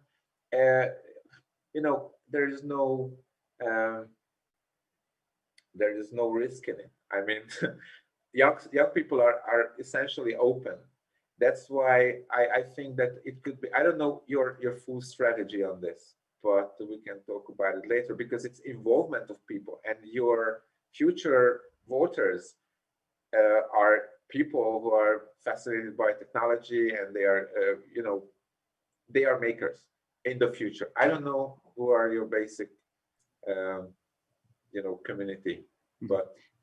It's interesting because I would say a lot of people in the transhumanist community are a bit older than the young people you're referring to. So I, for example, am on the younger end of the age distribution myself. We have some interest among younger males, demographically not so much among younger females, and we're still, let's say, exploring why that is. But the fundamental notion of involving younger people, I think, is a great one because of what you pointed out, the ease with which young people absorb new technologies, new models of doing things. I sometimes wish that I were 20 years younger in today's world, given all of the tools that are available right now. If I had the kind of spare time that I had as a teenager, there would be some wonderful uses to which I could put these technologies. So yes, it's a matter of, I think, reaching out to people in educational institutions, also in online communities where they congregate, and essentially seeing who is interested. But even in this conversation, we've found that there are people watching this salon who have essentially a strong interest in active collaboration, and they think this model could bring value either to their efforts or to the communities where they live. I think another important aspect to explore is a kind of cultural ability to make connections for this model to fit with the culture of whatever area or whatever group of people are interested in it. And there was a fascinating comment by Kelvin Dafiagor about this with regard to universal basic income. And he said, UBI will be resisted in most parts of Africa because a situation where the husband and wife have the same pay will lead to disrespect. And to many in Africa, it's considered un-African. Now, that's a big contrast to perceptions in the Western world, for example. In my view, in the United States at the very least, but probably in a lot of European countries, it's actually in the husband's self-interest to have a wife who makes more money than he does. And there are many, many reasons for this, but I, for one, would not mind at all. And I think a lot of men in the Western world would be of the same opinion. So there are these cultural differences. What do you think about any implications that this would have for the kind of model that you propose, or UBI more generally? Look, if you go back to education, and I will connect it, because UBI and education, the thing is that UBI is a tool to continue the way we are or we're living. And it's not sustainable even if UBI is provided. If you are not changing or thinking about resources and money and all this stuff. But as you can see, not just this system's advantages, but those very practical use cases of technologies, you don't have to, convince anyone that how they can use this. If I can share the screen and goes back to the education program, I can share a few things. I'm just not able to share now because it's disabled. But just a few things I want to show. If I get sharing rights, screen sharing. Yes, I think we can make that happen shortly. Okay, and it will be 5 minutes. Okay, if there is not an option, I will take into this education program, because I think you can share now, by the way. Okay. Yeah, cool. So the education program is focused on learn to do it yourself, and the thing is that it's not a high academic education program. ENVIENTA is focusing on first of all the commons management program. It's about how to build local infrastructure, how to manage local communities. So I don't know the existing education system, how you get these experts. I mean, those people who are experts in commons management. But that's our main focus. We need leaders and educators and even entrepreneurs to join this commons management program. And it's about how can the commons peer-to-peer and participatory approaches support the transition to a more sustainable way of life. So it's a big picture education program. But if you go in details, you get these self-sufficiency courses, which is very important for example, if we have a Green New Deal, we have 10 years to go, sustainable technologies and all this stuff. So we're focusing on very practical stuff: energy management, production and storage, save money through making homes more efficient and renewable energy. So it's very useful knowledge which you get here. Or permaculture and home gardening. We are not talking about UBI anymore. We are talking about how you can grow your own food, like printing money. So permaculture and home gardening is about become more self-sufficient, environmental friendly. We can use new technologies like aeroponic and hydroponic systems, even in 3D printed forms, like you see here. Greenhouse technologies, automated smart gardens, which could fit in any environment, even if it's winter or summer. Then go 3D modeling and printing. The course will uncover the core processes behind 3D printing. The whole stuff, how you get an idea and put into a 3D printer. Home automation courses, how you control your automated devices in a home, how you build your own stuff, open source hardware. And then robotics, how you build your own robots, how you put your sensors, what you have to be sure to build an interactive environment. Nanotechnology course, all of these technologies which called exponential emerging technologies is all here. And it turns out that it affects your daily life. So we don't have to talk about big abstracts and things, because, for example, my son is second time achieved in a robotic course here in Hungary. And from the very beginning, they are very focused on not the robots, but what you want to solve. So it's a different, why are you curious about this? Okay, if a kid has an idea, okay, I want to go to the Mars, how I can make it?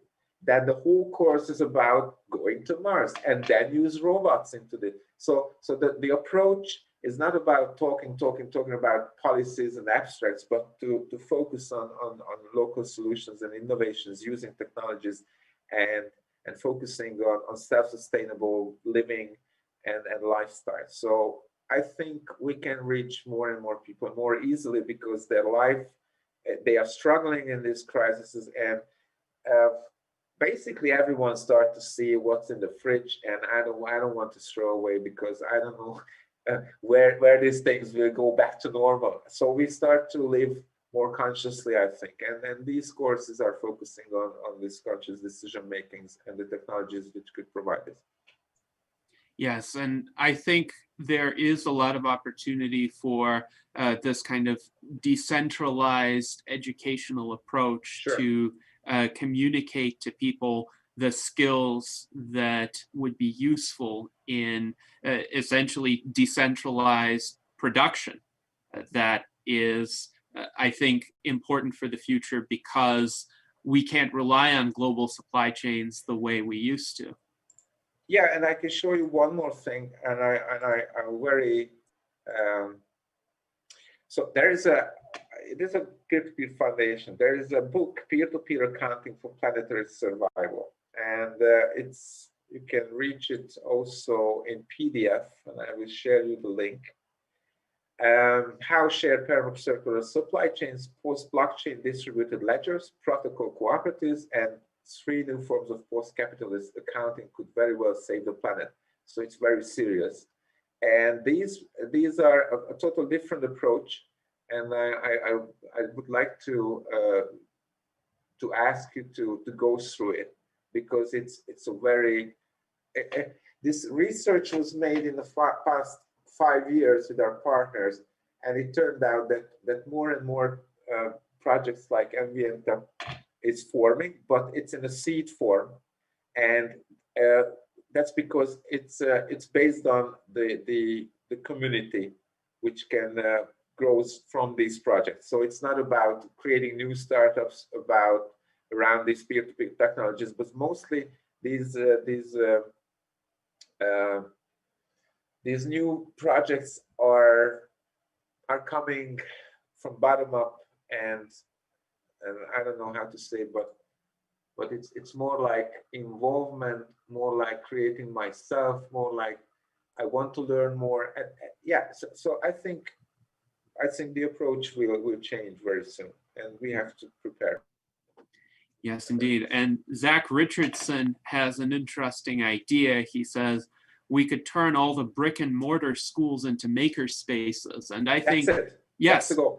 yes, there's a lot of wisdom to this because the current situation, of course, with COVID-19, at least makes it a really wise idea to engage in distance learning for abstract subjects. Like if you're learning math or if you're learning literature, you could do it remotely, but maker spaces could still be quite useful for hands-on types of production because the maker spaces could have the equipment for that. And some more information, we found a way, because with ENVIENTA we focused on hardware development, peer-to-peer, blockchain technologies, all this stuff. But in general, people are able to work on their projects. They don't have to have all the expertise. So Hack Humanity is not about just makers, but anyone who are fitting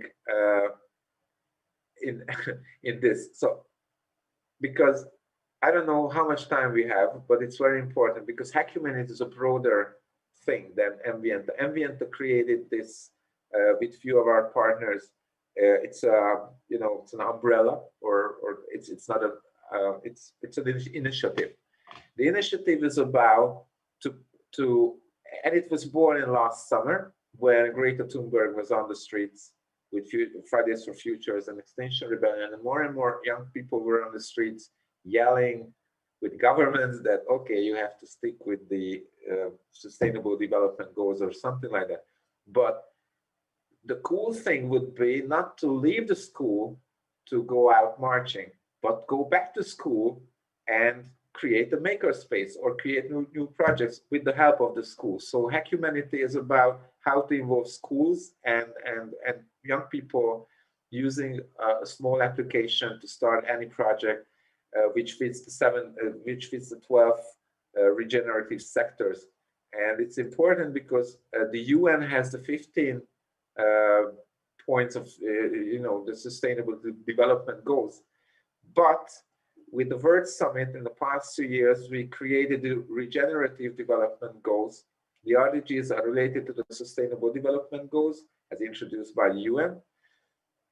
But it's more broad. So it's, for example, in 15 SDGs, you can find some interesting stuff. For example, we want a thriving and growing economy, but in the same time, we want to,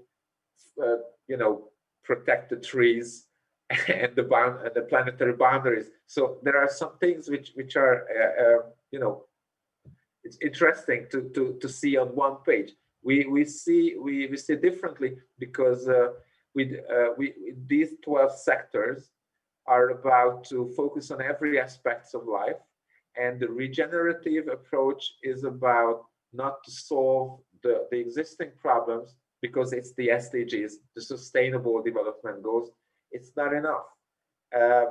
If you are not seeing the root cause of problems, for example, in case of water shortage in India or South Africa and more places, if we just stop or if we find the solutions to water problem because we have a new supply, we are not solving the problem. If we just cleaning the water, which is already dirty, we are not solving the problem. We just, we just have bandages. And the regenerative development goals is about to find the root cause behind the problems. Because if we have, for example, water crisis, we have to find the root cause to abolish the whole problem. So regenerative approach is a different one, and I would like to talk about it more, but maybe in the next time. Yes, thank you very much.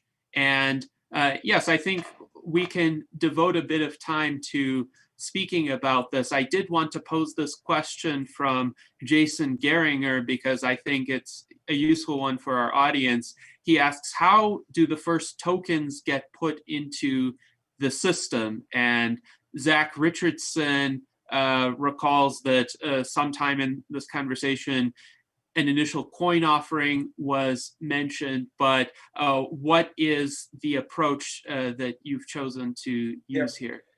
The ICOs and ICCOs and STOs are over, and it's changing. I mean, mostly in the Far East, and in Russia, and no, not in the US. I don't know the reason.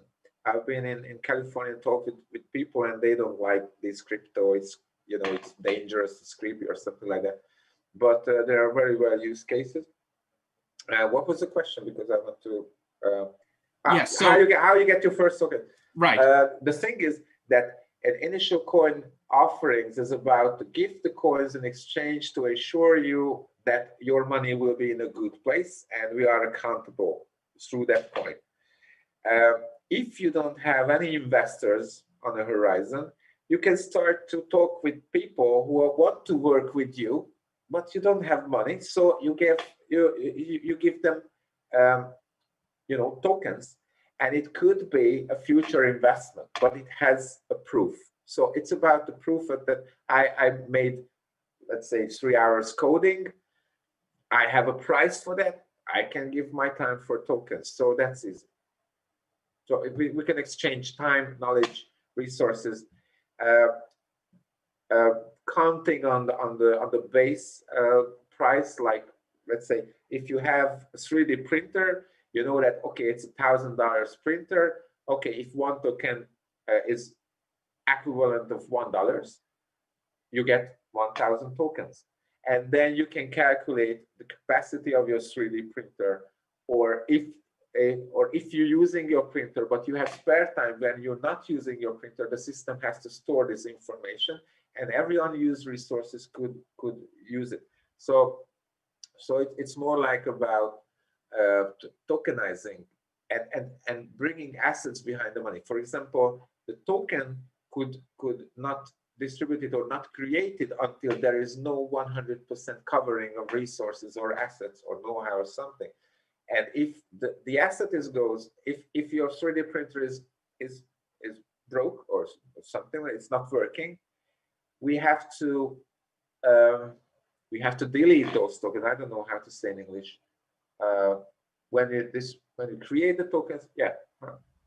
Yes, so you're able to adjust the supply of tokens based on essentially the real productive ability behind them. That's it, because it's not a debt-based money or something. It's more like, and if you heard ever about Jacques Fresco and the Venus Project, I'm sure that you heard. He was talking about this resource-based economy, and the first rule that we have to measure what we have. How we can measure, and the tokens and blockchain and all these technologies are very able to do it. So if you ever want to get a resource-based economy, which everyone's needs are fulfilled and you don't have to work for it, and high technology is controlling this, you have to know what's in circulation. So we have to start somewhere, and it's easy way to tokenize everything we see on a market price, and then let's see later in a different value system, when our culture change and our habits change, how we can value the same thing. So how would you ensure at least a relative stability of the value of each token? Because some of the concerns about the ICOs and the cryptocurrency boom that occurred in 2017, 2018 more generally, have been that the value was fluctuating so wildly that people weren't able to use the tokens. That's the failure, because utility tokens were sold as an investment. And that's stupid. Makes no sense. So the price of a token will go up, like on any exchange, because people have faith. People have, good intentions. If they don't have, or if they want, or hear some rumors, oh, this company is doing something bad, I will sell my token. The price goes up and down. Price goes up and down. How the hell we want to use a new value exchange tool if the price one day 10 times more than yesterday, like Bitcoin? So it's not about cryptocurrencies. It's and more people are talking about the need of stable coins, and stable coins are somehow linked to physical resources or things in life. And the monetary system now is, I don't know how to say it, but for example, the monetary system itself creates 10 times more value in terms of the monetary, than the real economy can, can do. So it's crazy. If the economy is not about to make balances and to fulfill the needs, the money itself will not solve it. So that's why there's a need for stable coins, and the initial price could be anything. It could be $1 for one token, $10 for one token, anything. The system itself has to have an inner exchange of value, and then the stable coin, which is connected to resources and assets, real assets, can have the stable price, and that's it.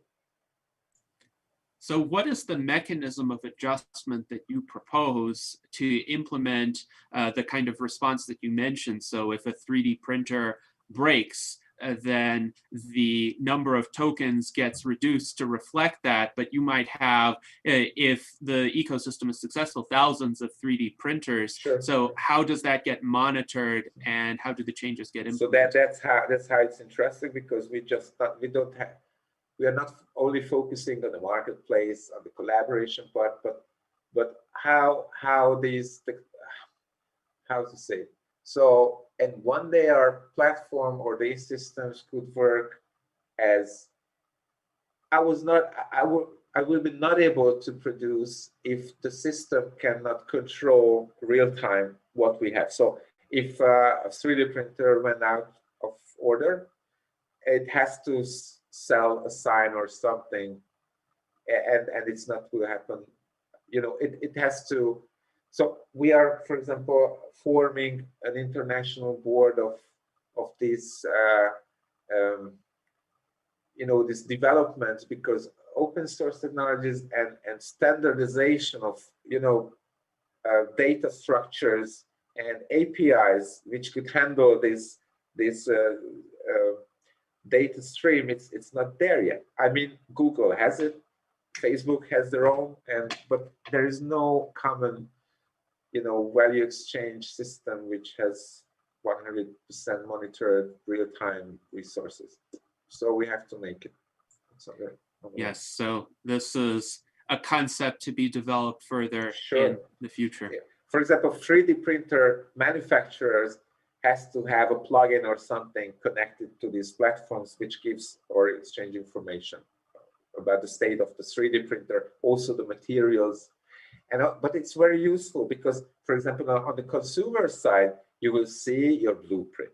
I mean, your ecological footprint, sorry, built into the price. So that would be great if we see that if I buy this car or this car, it has more ecological footprints because we have the data from the manufacturing network. That what resources we use, how many energy were used, which materials. So it will not happen overnight, but I think until 2030 it will definitely happen. Mm-hmm. All right, so now I will ask if David or Art Ramon have any questions to follow up on what has been discussed, any of the areas that were mentioned, like the cryptocurrency tokens, the regenerative development goals, how to build up this ecosystem, anything you want to ask about. I'll jump in with a question still on the idea of the tokens. Where my thoughts coming from is I read recently about Amazon, who of course sells worldwide. They use a lot of innovative technologies, and they're looking at developing their own cryptocurrency to use internally. And I can see advantages to this crossing country borders and so forth as they sell internationally and integrate this into their other technical projects. So I guess I'm trying to envision the future, which is difficult at best, and see, will the this idea of cryptocurrency, maybe as the stable currency, as you talk about, become more widely accepted based on large corporations that decide to do that. The US government has looked at developing their own cryptocurrency. I don't know. What are your thoughts on that, I guess? Could you repeat it? Because I'm just, sorry, once more. Because I just checked how much time we have. 1 hour, or we just, I don't know. We have about 30 minutes, I would say. Oh, that's cool. Okay, I just wondering, I just few emails and everything, but now I'm here. Could you repeat it shortly? Because, okay, thanks. I'm just looking at, I think one of the big challenges, maybe more succinctly, is getting the public to accept the idea of cryptocurrency as currency. And perhaps moves like with Amazon or governments along this line could help that, which could then, in fact, help the projects that you're talking about. I think we have to start to talk about this from the blockchain perspective, because blockchain is, let's say, 3.0 internet platform, decentralized, distributed. But it's also a platform that could have some apps on it. And the currencies are the first apps, and the smart contracts are different apps. So if we, for example, as I know, in the US, there is an organization which is handling the intellectual properties of artists, music artists, and they started to use blockchain technology since last year because it's cheaper and more safer and all this stuff to store the information about artists and songs and all this stuff. You have to check it. I think it will eventually somehow it get into our lives, but we will not recognize, I mean, the general population that, oh, it's a blockchain behind, or it's a cryptocurrency. It's more like, I don't know, you will not see it. So that's how the adaptation is easier. If the user interfaces with a click could work, no one will ask, okay, what's the underlying technology behind it? The experts has to know about it, and the developers has to know the details of it. But the general population, for example, if you say Facebook or Amazon create a new cryptocurrency, if you asked 100 people about this, they cannot tell the difference between Bitcoin and the Facebook cryptocurrency, because they are not aware. Is there any difference? For example, if Amazon or Facebook create a cryptocurrency which is running on a limited number of servers, and there is no access for others to validate this data stream, it's not a blockchain-based cryptocurrency, but we can call it cryptocurrency. People will not make difference between. So that's why it's very important to talk about what's the difference between this and this and this, because we just call it cryptocurrency. Some people call it money, a new money. I remember the internet was a new TV, you know, before anything. And yeah.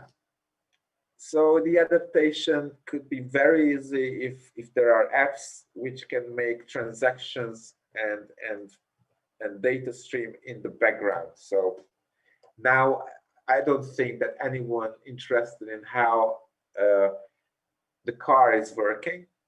The people just want to make a trust and go. So that's how. If, for example, if we use cryptocurrency to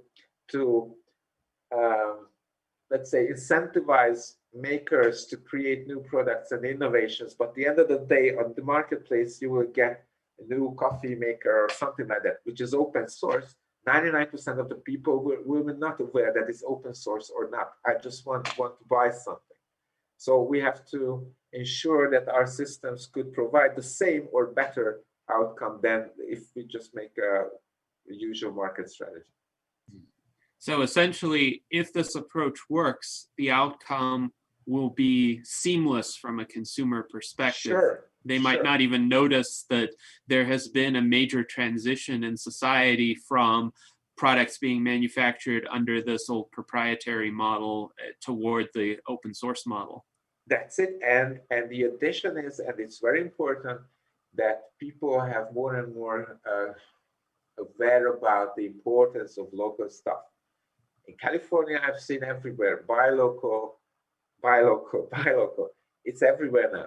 Even in you know, in Trump's campaign, we're about make America great again and giving jobs back and all this stuff. It's you know, it's impossible. if you're not going to the green economy, and you cannot make it.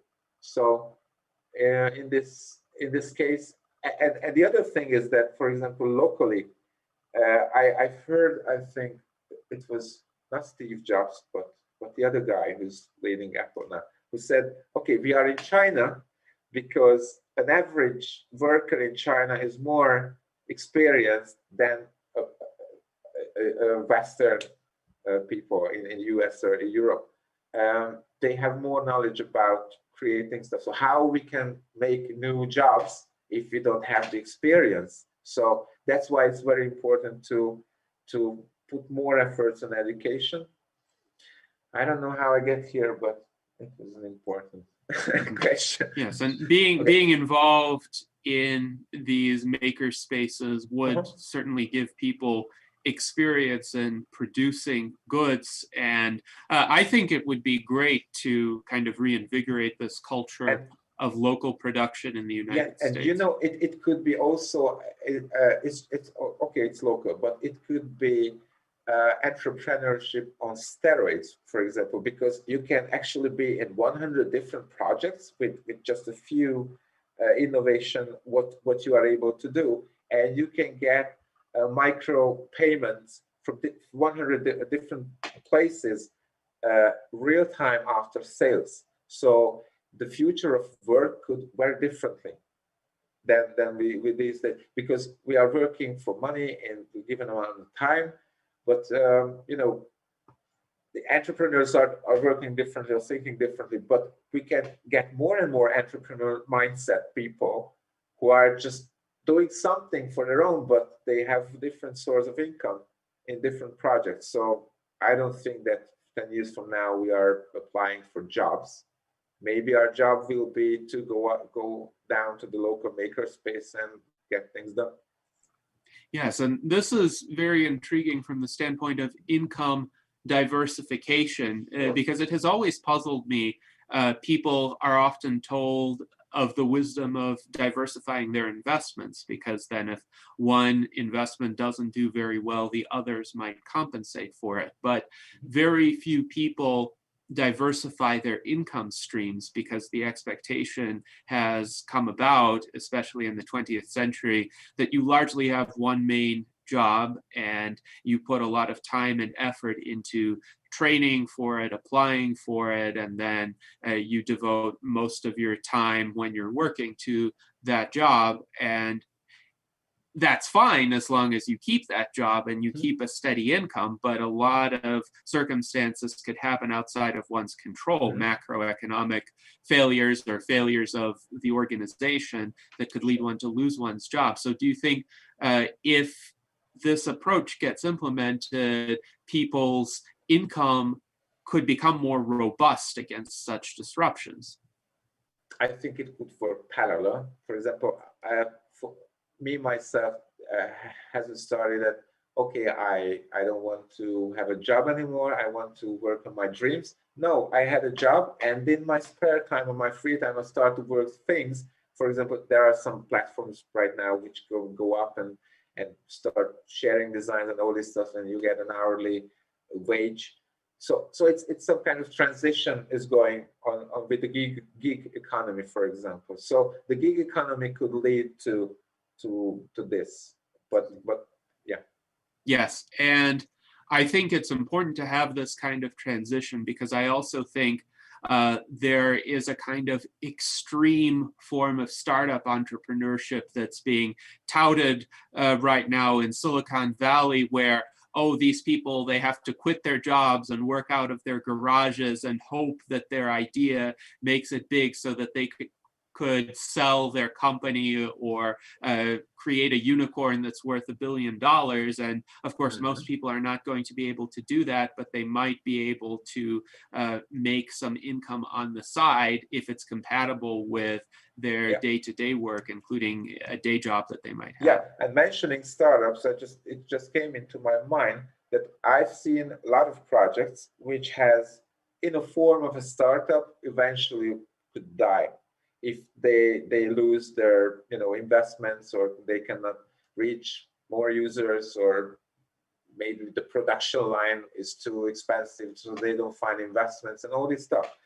But in the open source world, if you have a dead idea, you can write it down. Someone will pick it.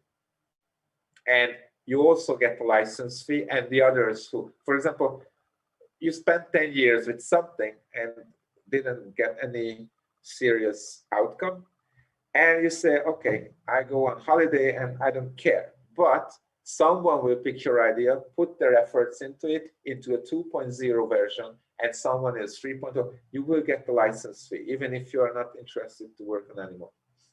So startups could eventually survive in this way. Yes, indeed.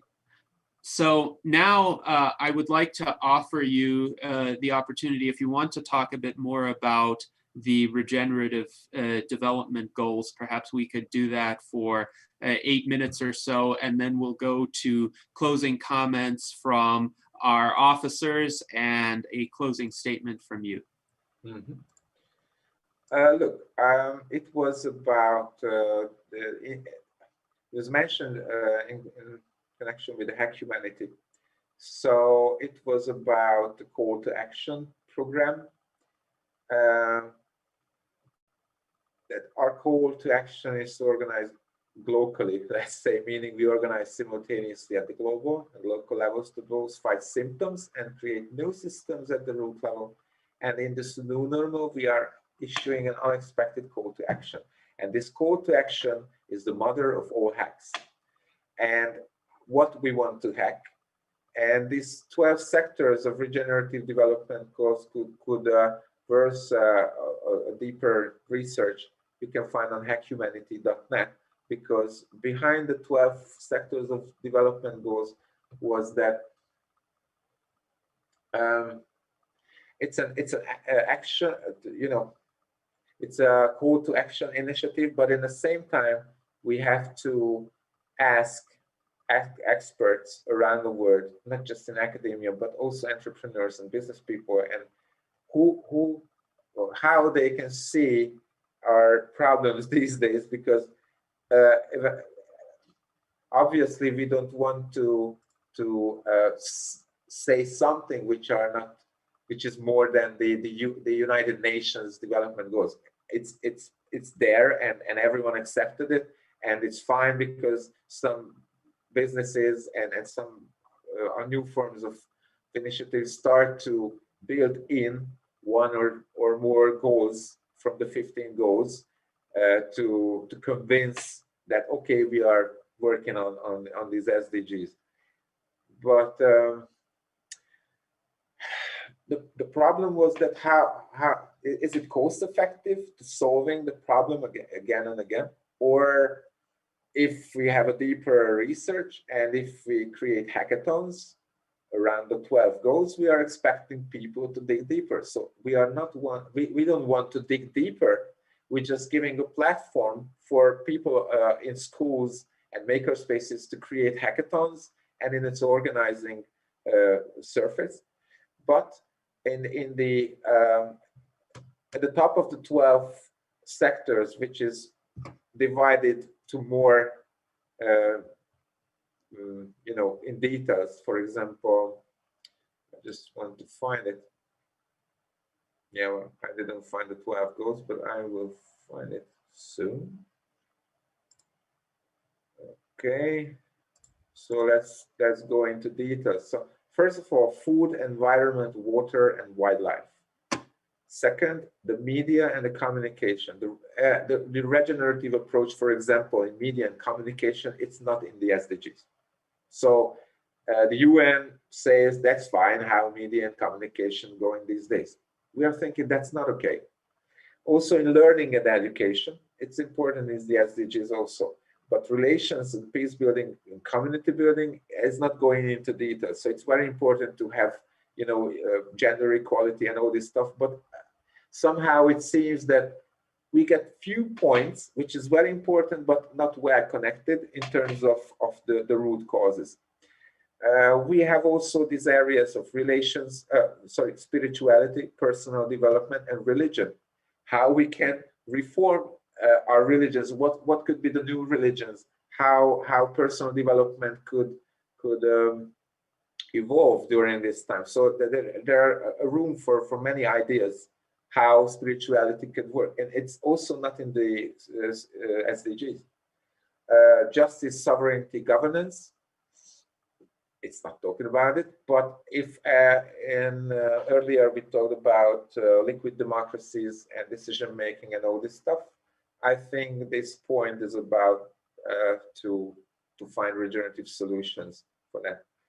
It's very interesting to have this resource sharing, economics and trade, how it could work in the future. And these hackathons are about, for example, I've been a lot of hackathons personally and with our teams, and it's incredible to see that people from different areas can solve a problem which has in the first place it seemed a technological question, but it has connections to, you know, arts and music and culture or health or wellness. So actually these hackathons are about to gather more and more people in groups that are optimized for working. So it's also a blueprint how to form groups. I don't know, have you ever heard about